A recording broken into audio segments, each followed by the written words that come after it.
Welcome to The Leaders Who Care, a podcast powered by Dynamis Group. We are here to give the stage and support to those committed to create a positive and lasting impact, way beyond the profits and margins, the leaders of the world who care for others and serve a bigger purpose. Join us on the journey of creating a better, more caring world. And now to your host, Marian Temelkov.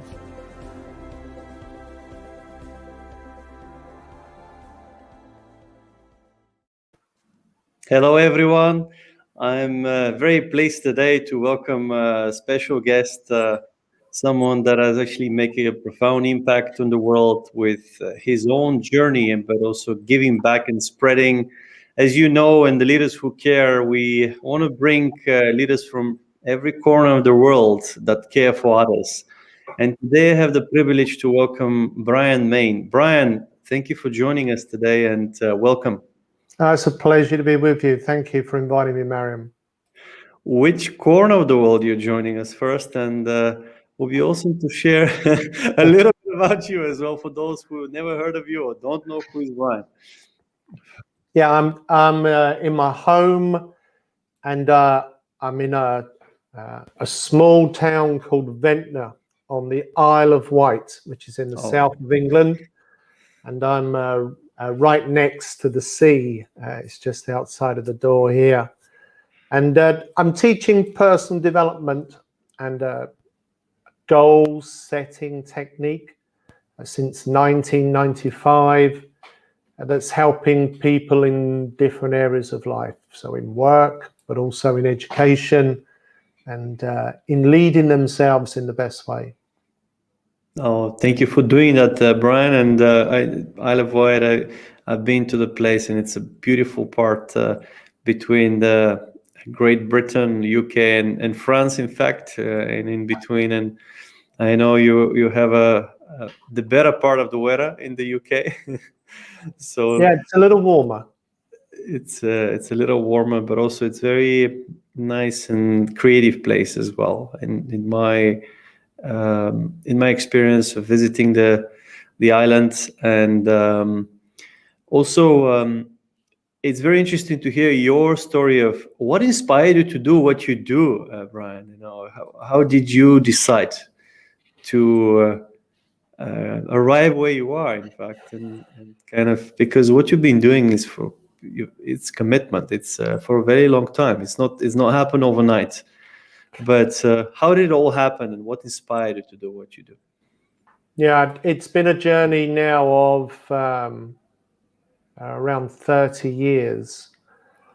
And the turning point in my life, I'm 60 now. So the turning point in my life when I was around 29 was that I went through a big life crash that I wasn't prepared for. I'd had an unusual childhood. I think it was quite a special childhood, but it was certainly a very unusual, because I was born into a traveling family.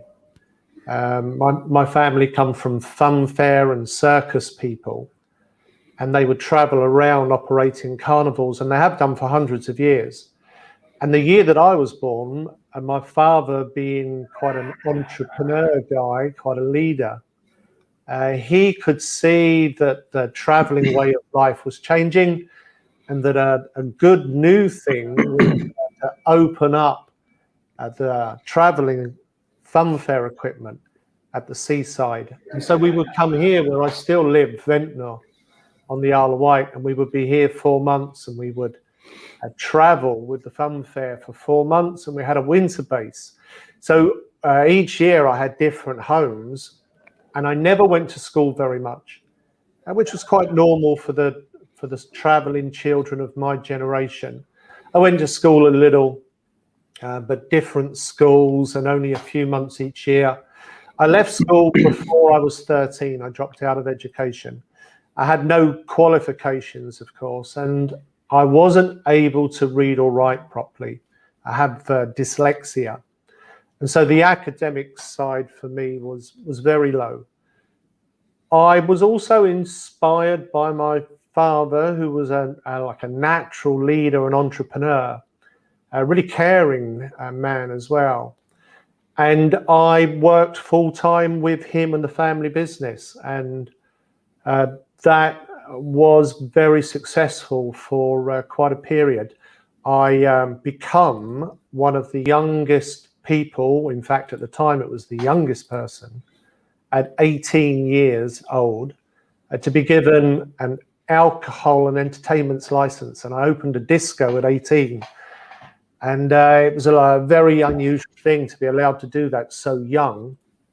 But it was part of the family business, the empire that my father was building along with my brother and my sister. And we were very successful with that for many years. I had 13 years in the disco and entertainments business. And my father had many seaside amusements and amusement arcades. But then in the late 1980s, a huge change came for the industry.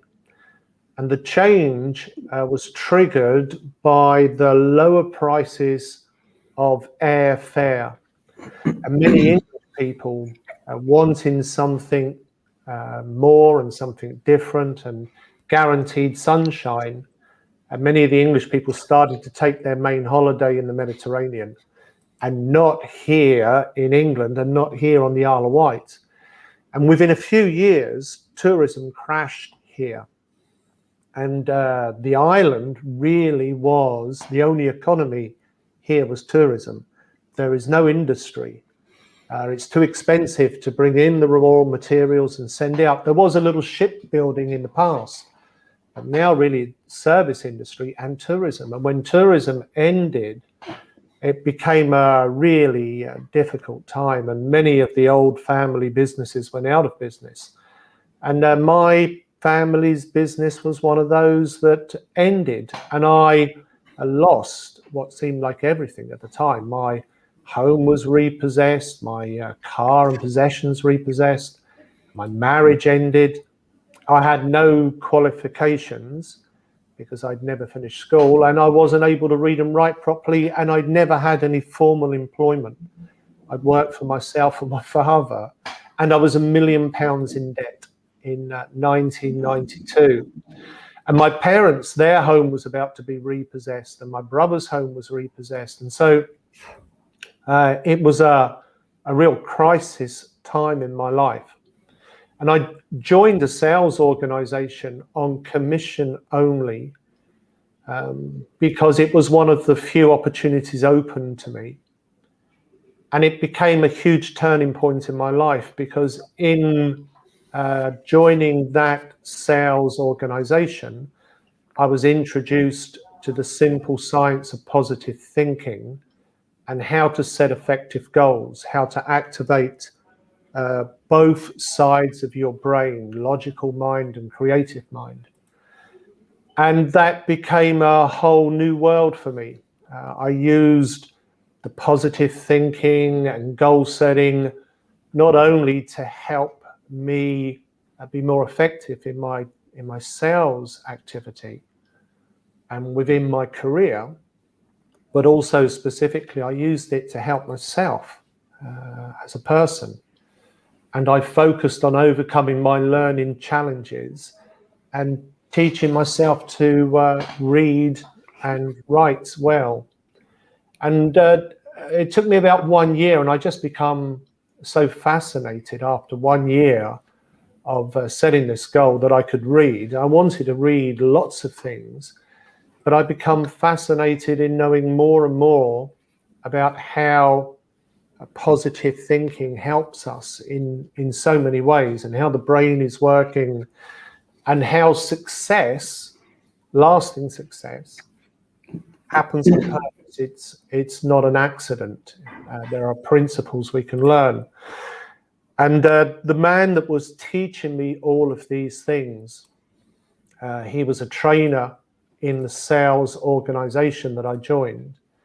And he'd become my coach for some time, and he died quite young.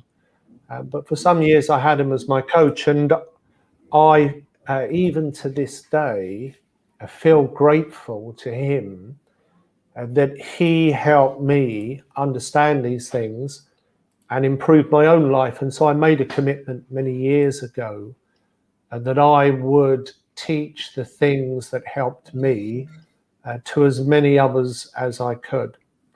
And in particular, the goal setting system that I created, which is called goal mapping, has now reached quite a lot of people. I have still a long way to go in the targets I've set for myself. But there are quite a number of people now around the world in different walks of life and different countries that have benefited in some way from the system. So it's a pleasing feeling. Wow, Brian, what you just shared is something. What a story! I mean, of a incredible comeback. I know in the UK, having the privilege to live in this great country, and of very much tolerance and really avoiding conflict and really trying to help others of different kinds. I know the traveler community is not always the most welcome in many. It's politically said. It's they will not be allowed to have a wedding. I mean, I guess there's, because they are often, I guess they cause certain way of maybe inconvenience sometimes for hospitality, I guess, and often the traveler community and families have to hide that they're travelers. What in your story is such an inspirational one, of coming back, of making it, and helping millions of others, with what you're doing. You just, you're very modest and you shared, but I'm glad that you can share that story, because I think there's so many families that they are doing what they're doing, and they can be successful. How can we help them so they don't have to hide? What can we do to help that community?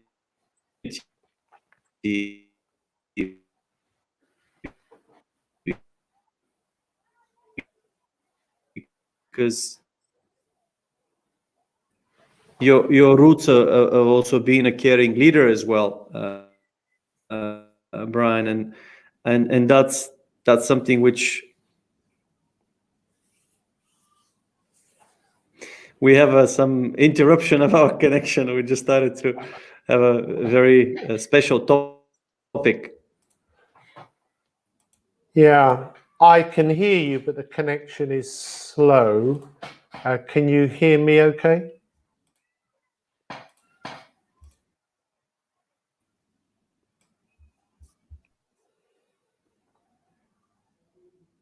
I hope it will resume sometime. The connection is not the best. I can hear you again good now. Okay. Can you hear me okay? So I was just thinking of what can we do, really. Yes, perfect. I think back now. I think in any community, there is always good and bad.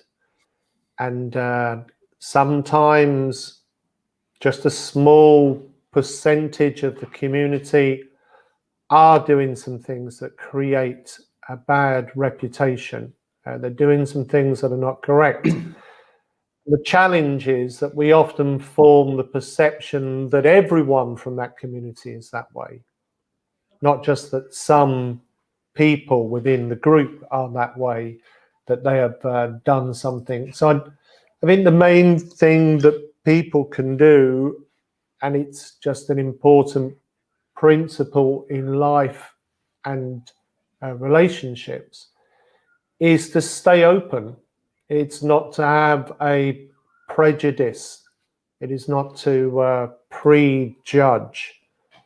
Don't have a fixed mind about who you believe another person is based on the country they come from, or the culture that they belong to, or the faith that they follow. Or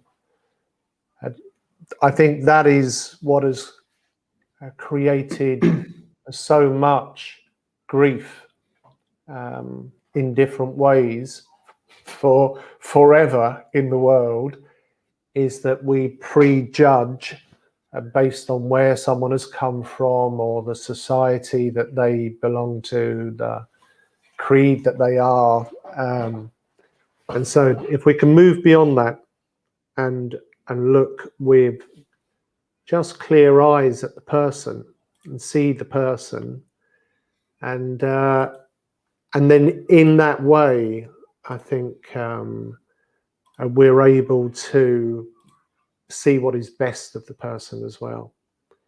While still being discerning, because I think it is right that sometimes we're pointing out when someone has done something that's not correct, but at least to be open to see who the person is before having a judgment about what they might be like as a person based on color of skin, where they've come from, etc. Absolutely, and that's our message to really our listeners. Be open, do not prejudge, and see the people for the person for what they are. Give them a chance to get to know them first. And Brian, you this is a major shock. Your story of losing everything, your family, your wife, and being in debt, not being able to read and write, and the only option was to get a sales job on a commissions only. It's something really dramatic that has happened. Of course, that was led because of your pre-life, and childhood, and there was history in that of how it all happened. But tell us, how did your life unveiled after that? What are the things that you did? That's a great trigger and to do many things different. So if you talk about the second part of your life, the last 30 years, what are the things that you've done and cared for and created, and what role care played in your success? Yeah.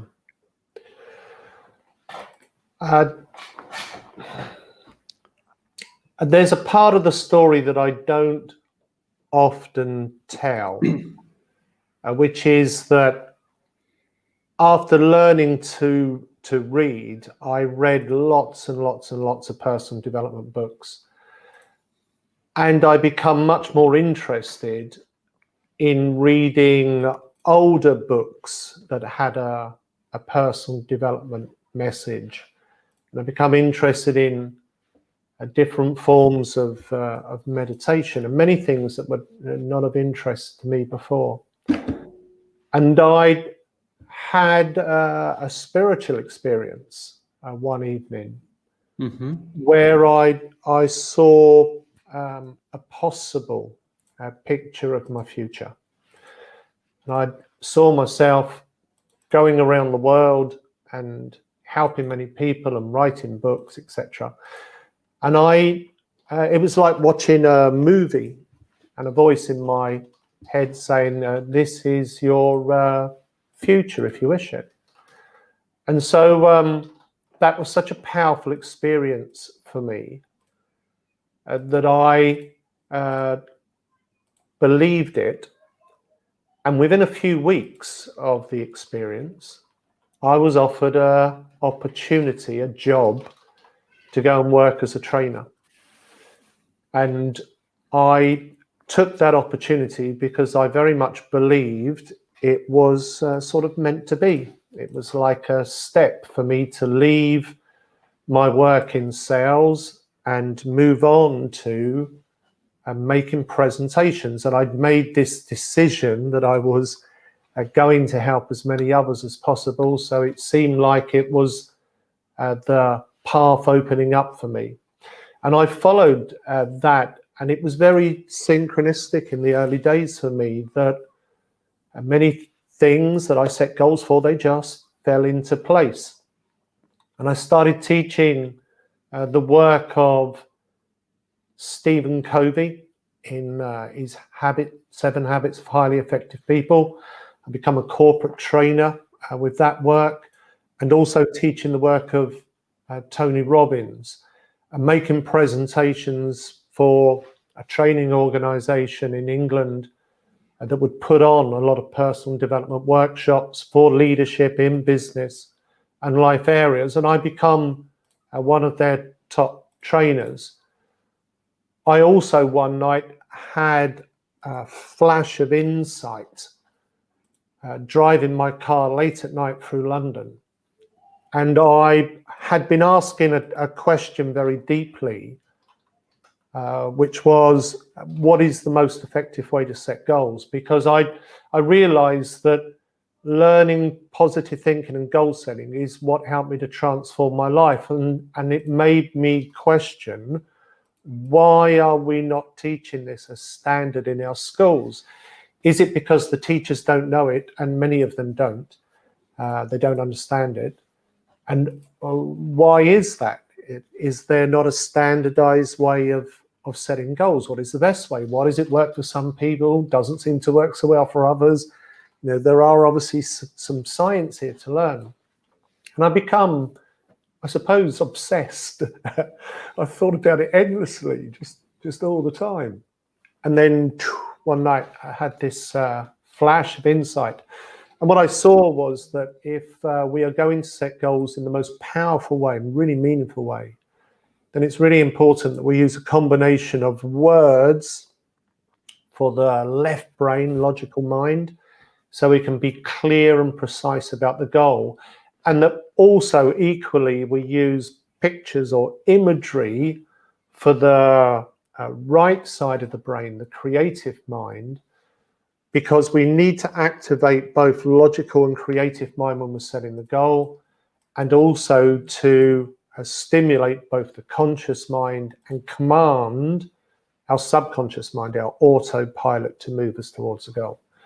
And goal mapping is a very simple way of achieving that with a great deal of power. And so I started teaching that technique in 1995, and since that time, it's reached around 5 million people, a little more than 5 million people. I've written books on it, and they're in a number of languages.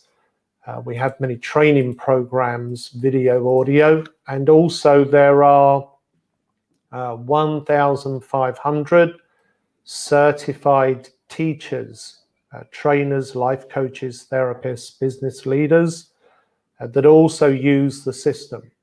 So they take a training on it, a certification, and then they will teach it in whatever area of life they wish, use it in their own way. And so through all of those people and the different mediums and the online program, it's now reaching a lot of people, helping quite a lot of people.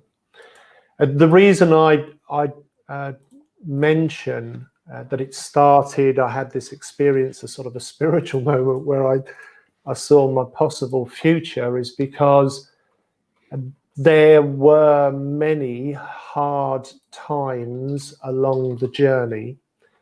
There were many difficult periods of the journey. Even now, sometimes a really difficult, challenging time will come. But it's being connected to that sense of purpose, that this is what I'm meant to do, and that the best way that I can put care into action and help others is to teach them this goal mapping system. It really is, it's part of what I call the self-leadership journey, authentic self-leadership journey, because I have 4 different mapping systems, and each one of them uses words and pictures to activate the whole brain, and each one focuses on a slightly different aspect of success.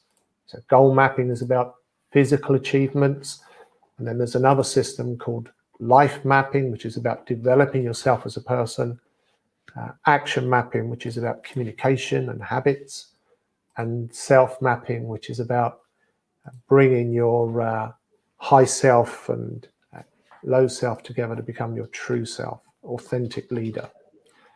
And so, yeah, that's become my life path over the last 30 years now. It's been Wow. sort of Reaching more than 5 million ongoing people, journey. Brian.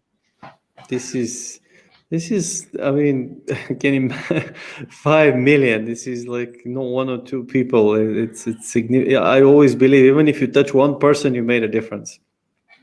5 million, it's wow. And how, first of all, how does it work? You said numbers and pictures and images. Just if nobody has heard of this, just to quickly take us through a very simple exercise where anyone can use and deploy their daily basis. Yeah. The first thing is really to understand that all of us are creating our own reality. We're influencing our life in some way all of the time. And sometimes we influence our life in the direction of our genuine desires, and we do it consciously. And often we are influencing things we don't want. And we're often doing that unconsciously through beliefs and attitudes and behaviors. And so goal mapping is not just a technique for setting goals. It's also an approach and an understanding of how your conscious mind and your subconscious mind work together to give you great power. But the system to use is very simple. It's so simple that more than 1 million children from state schools in 15 countries have created goal maps. My children started doing them at just 4 and 5 years old. So it's simple enough that many children have done it. And also it's powerful enough that Microsoft have used it with many of their sales teams and managers around the world and have their own people certified in it. It's 7 steps to map out the goals you wish to achieve. And in those 7 steps, it follows a process of using words and pictures so that you are stimulating both sides of the brain and achieving the 2 most important things when setting goals, which is conscious clarity. So you want to be consciously clear about what it is you want to achieve, and subconscious command. Your subconscious mind is very powerful. It's like your personal autopilot, and it responds much more to imagery, not words. If you look at the books and the teachings on setting goals from the 1950s, 1960s, 1970s, 80s, even into the 1990s, all of those books from the best trainers in the world, Zig Ziglar, Jim Rohn, Tony Robbins, they will all tell you, write your goals 100 times every day. You know, write it line after line after line after line. And the reason why they were suggesting that repetition is because the words are important for your conscious mind, but you have to repeat them many, many, many times for them to have a real power on your subconscious mind. And then around the 1990s, sports psychologists and scientists have become much more interested in using visualization with athletes to help them enhance their performance. Because when an athlete is using visualization, the picture they are creating of their success is really powerful, much more powerful than words in command in the subconscious, because the subconscious mind thinks in pictures. Everyone around the world, regardless of the verbal language they speak, everyone will dream in pictures, because when they dream, it's their subconscious mind coming to the surface, and it's the universal language. And so if we want our goals to become clear targets and commands for our subconscious autopilot, we must show our goal in the form of a picture. This is the same thing that athletes are doing when they visualize. They visualize themselves giving their best performance, because that picture, when they visualize, becomes a command to their subconscious. And so in a goal map, the words form an affirmation, a series of worded statements, and the pictures form a visualization, and together they help to create whole brain activation. It allows us to be self-actualizing. So self-actualization, you take a thought and you turn it into reality. So when you create a goal map, the first step, step one, is dream. Just focus your mind into the future and ask yourself, what do I want to achieve? And take a walk through your ideal achievement, either in a project or an ideal day in your ideal life. See all the different detail. Because when you're setting personal goals, I believe the starting place with your first goal map is to have the big picture of that ideal life in the future, and then go to areas of your life that you feel maybe are important for you. And there are a number I recommend, but I generally encourage people, see your ideal day in the future, see where you're living, what you're doing, how your health is, your wealth, happiness. See all those things, and now come back to the present moment and write those down as a list, or use my online software and write them in directly. And then in step two, it's the left brain that really is the important parts. First step, dream, right brain. Use your right brain imagination and dream a little dream of your future achievement. Now, there may be many things you want to achieve. What's important is that we have one thing that becomes the central focus and main goal. And to identify that one thing, we want to use logic. So step two, order. Look at your list of goals from your ideal day. Choose one that you believe is the main goal. Now, many people have told me in workshops and seminars, I want them all. They're all important. And wanting is more of an emotion. And this step really is about logic, being clinical. And there is a simple strategic question: which one of the different goals, once achieved, will in some way help you to achieve the others? And it gives you some leverage, some advantage. And if you're using logic, there will always be one that you go, okay, so this one, and you have that in the center. And then you choose 4 more things from different areas of your life, and you put those either side. And then in step 3, you add imagery to the words to make sure that you are both engaging your left brain with the words and your right brain with the pictures. And I'm always encouraging people, write the words in the most powerful way you can, which is in the form of an affirmation. So I can read and write. I am a trainer helping people around the world. So you say it the way you want it, even though you may not have achieved it yet, because your subconscious lives in the now. So personal, positive, present tense.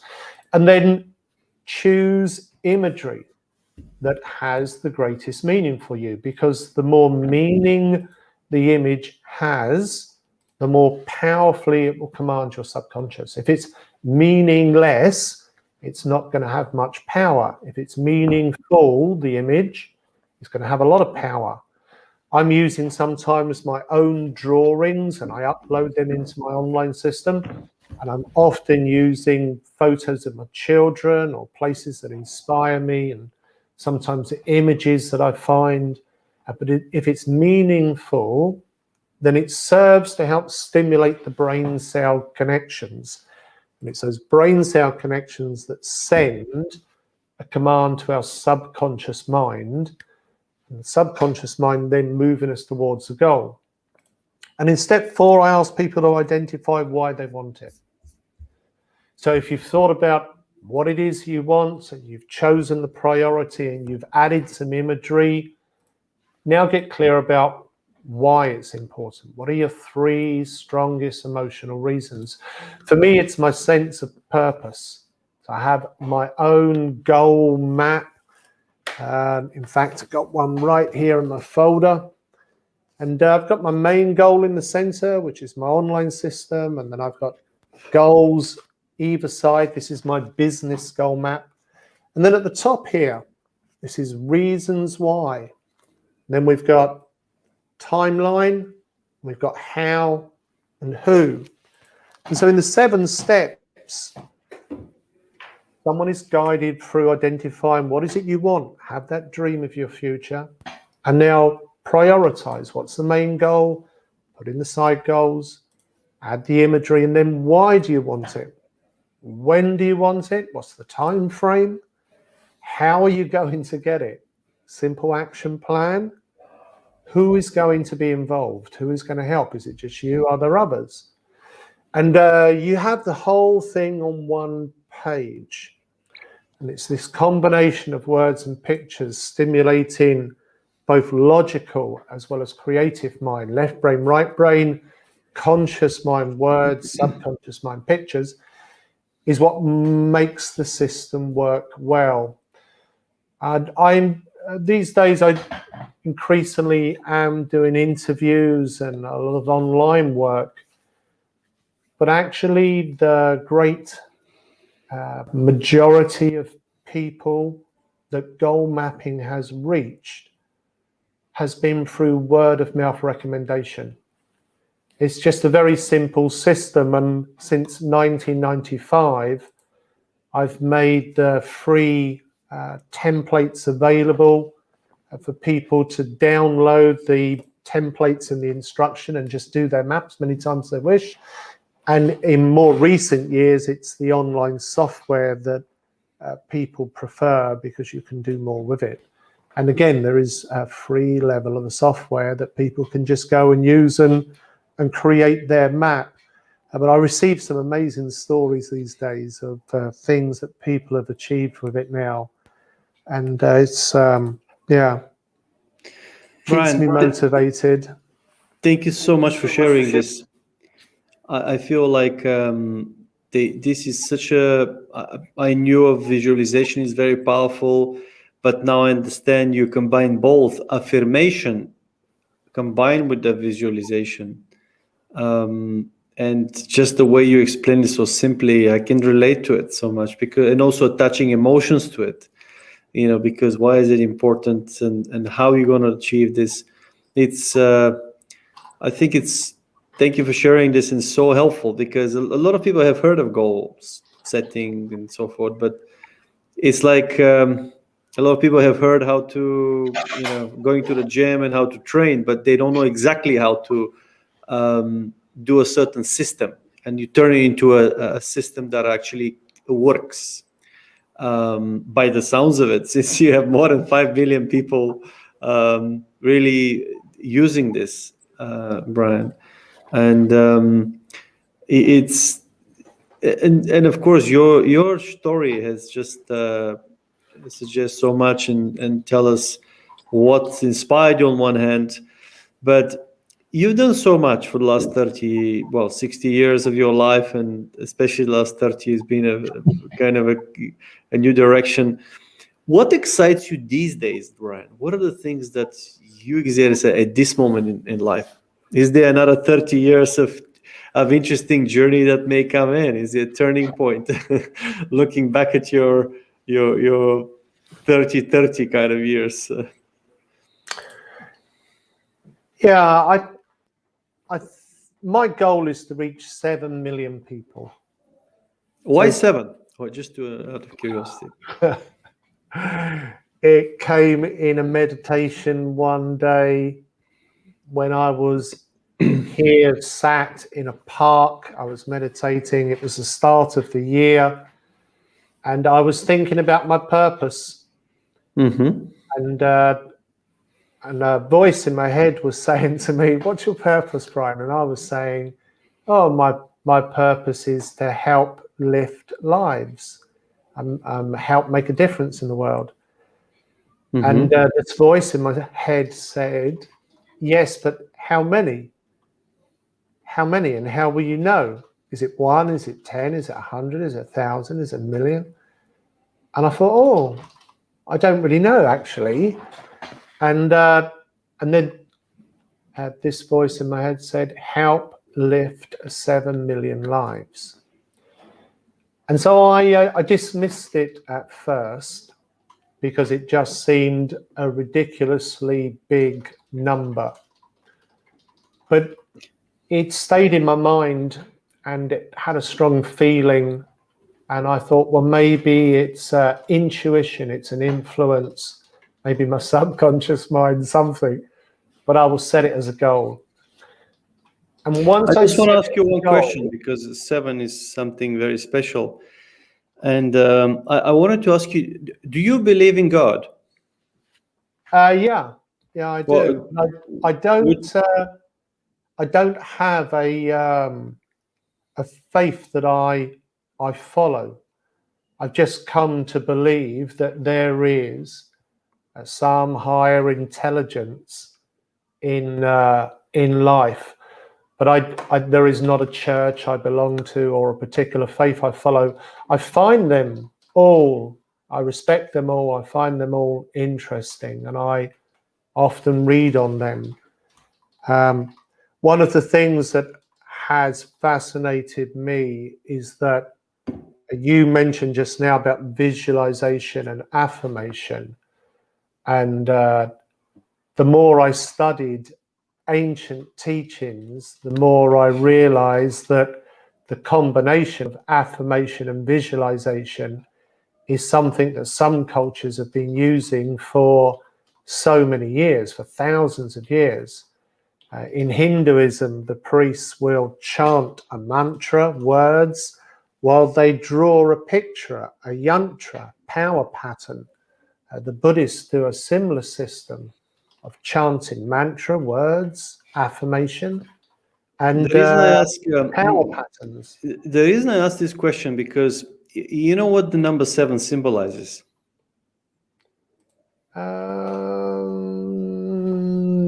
No, go on, tell me. Completeness and perfection. Okay. It derives much of the meaning from being tied directly to God's creation of all things. So this number 7 is also important in all other religions. So there is really something special about it. That's why we have 7 days in the week. Okay. When God has created that.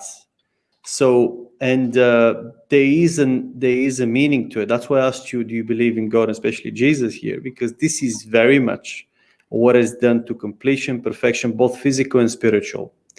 So anyway, that is interesting that you came up with this number, and you're well on the way to reach. How do you measure the millions of people? No, it is a guesstimate because the material has been freely available as documents and downloads, and many other people have included the 7-step teaching in their own resources and in other books. It's very difficult to estimate what the exact number is. But with the online program now, we're able to track more directly. And the thing that reaches the most people, it's not my own books or even the online system, really. It is the many people now teaching goal mapping. And some are teaching it to just a few each year, and many are teaching it to thousands each year. And so the momentum of that now is really growing fast. But it is difficult often to track. Sometimes we will hear from someone like a minister in Africa that's been teaching it in schools there, and I discovered that they've shared it with thousands and thousands of school children, but I knew nothing of it because they They just printed off their own resources and they had people teaching it. So when I receive those messages, it's always really heartwarming. Well, first of all, thank you for sharing all of these great stories, Brian, and really starting with your journey, what you've gone through, what's really how people can be effective goal setting, use a goal setting map, and use the techniques that you've developed and reaching so many.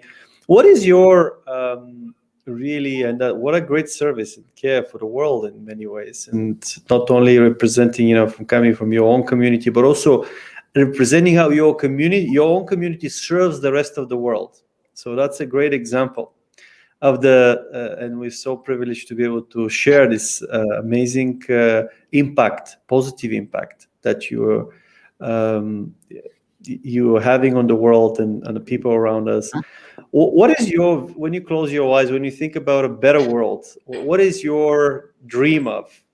How do you see the future unveiling, both short term and more a longer term?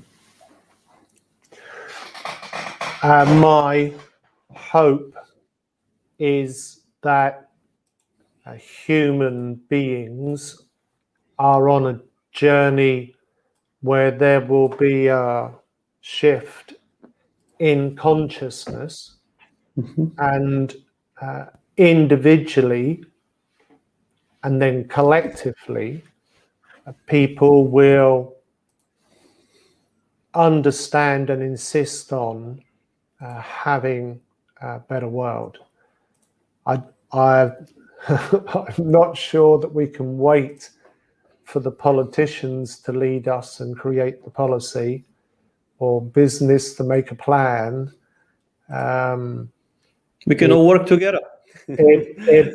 I think, more and more it is about people becoming conscious of what's important. And it's interesting with a lot of the environmental issues, it's not been our leaders, it's been our children who've been showing the way and shaming people, shaming leaders into the way that they've been inactive in solving some of the big problems.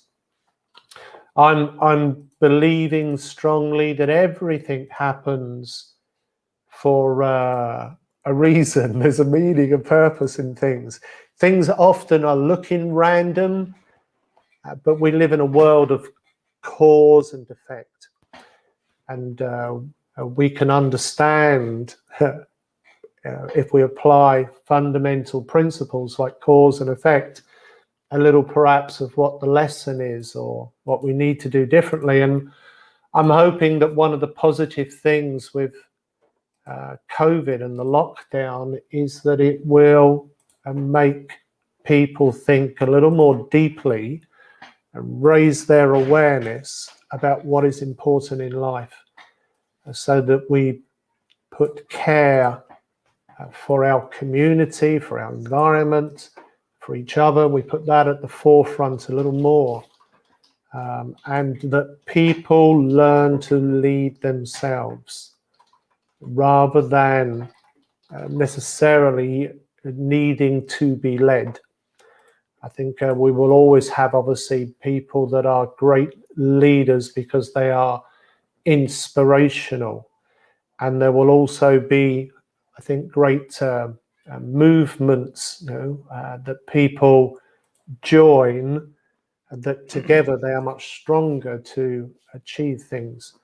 But it needs each person individually to step up, and ultimately that comes from, I believe, having a higher consciousness about life and meaning and purpose.